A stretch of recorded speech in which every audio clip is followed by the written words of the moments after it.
Mainit na balita, umabot na sa halos 70 individual ang kinasuhan o inirekomendang ireklamo ng Department of Public Works and Highways kaugnay sa issue ng flood control. May update din ang kagawaran tungkol sa pagsasampa ng mga reklamo sa mga nalalabing araw ngayong taon. May ulat on the spot si Joseph Morong. Joseph? Kasi may isa o dalawa pa na mga kaso ang isasampa sa korte kaugnay ng mga questionableng flood control projects bago matapos ang taon. Ayon yan kay DPWH Secretary Vince Dizon. Ito raw ang nabanggit sa kanya ng Ombudsman habang binigyan diin na ng kalihim ang mga naging aksyon ng DPWH nitong mga nakaraang 4 na buwan. Ayon kay Dizon, may 87 na ng mga individual ang kinasuhan o kaya naman ay inirekomendang makasuhan kaugnay sa mga manumalyang flood control projects sa bansa. Kabilang sa listahang inilabas ni Secretary Dizon kanina na recommended for charges ay itong si dating House Speaker Martin Romualdez. Dati nang sinasabi ni Romualdez na wala siyang kinalaman sa mga questionable flood control projects. May 23 na rin na may mga kaso sa Sandigan Bayan at sa Regional Trial Court. At sa Enero, nakatakdang ilabas ng Independent Commission for Infrastructure o ICI ang listahan ng umano'y mga individual na pananagutin sa mga manumalyang flood control projects sa Cebu na itinuturong naging dahilan ng mga pagbaha at trahedya kamakailan sa probinsya. Ipinagtanggol naman ni Dizon ang ginagawa ng gobyerno laban sa mga tuligsa o pagtuligsa na mga maliliit na isda lamang ang kanilang napapanagot. Narito ang pahayag ni Secretary Dizon. May proseso tayo, hindi ba? Magpa-file sa ombudsman magpa-file sa korte. Ang mga na-file sa korte na malalaking isda, Zaldico, Sara Diskaya. Sa pagkakagam ko, tama ba? Di ba? Tama? Tapos mga regional director, etc. Okay.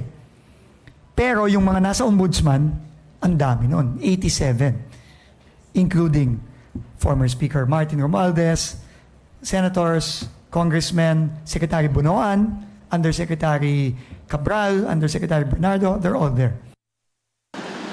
Samantala, Rafi, inanunsyo rin na sa susunod na taon ay magkakaroon ng DPWH ng malawakang pagre-recruit ng mga bagong graduate mula sa mga kursong engineering at accountancy mula sa iba't ibang universidad sa bansa. Ito ay para punan ang nasa 2,000 bakante mga posisyon sa ahensya bukod pa sa mga nabakante dahil sa mga nasibak sa serbisyo.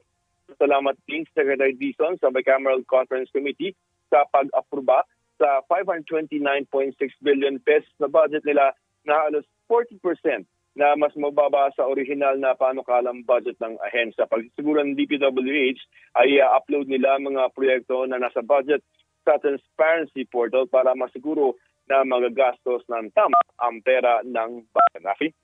Joseph, nabanggit nga yung mga kinasuhan at mga inirekomendang kakasuhan. Alam naman natin na wala silang kontrol sa mga ipapakulong. Pero may nabanggit pa sila, Joseph, kung malaki yung kanilang paniwala na may mapapakulong pang malaking isda ika nga bago matapos ang taon? Yung sa sinasabi ni Secretary Dizon, 1 or 2 cases pa. Meron yan ng mga personalidad personalidad, pero hindi niya kinilala yan.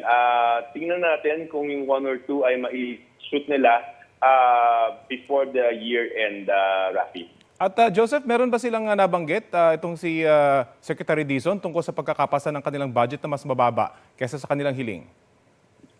Yeah, okay. Ang sabi niya dyan ay kung halimbawa na, number 1, nagpasalamat siya sa BICAM, no?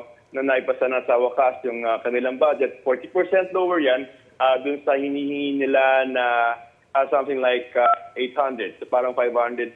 Mga less than, a little more than 500 billion na lang yung hawak nila ngayon. Pero kahit may 40% na cut, ay they will make do with what Congress gave them. So ibig sabihin, yung may mga projects na kung pwedeng i-revise yung ilang mga plano, ay gagawin nila yan para ma-adjust yung binigay na pera. But we also have to remember, Rafi, na yung pera ng DPWH ay malaking kabawasan dyan ay yung mga pinagtatanggal na nila ng mga flood control projects. Pero yung lumabas sa BICAM is an additional reduction. Pero kakayanin naman daw ng DPWH na pagkasahin yung budget na ibinigay sa nila ng Kongreso, Rafi. Okay, maraming salamat sa iyo, Joseph Morong.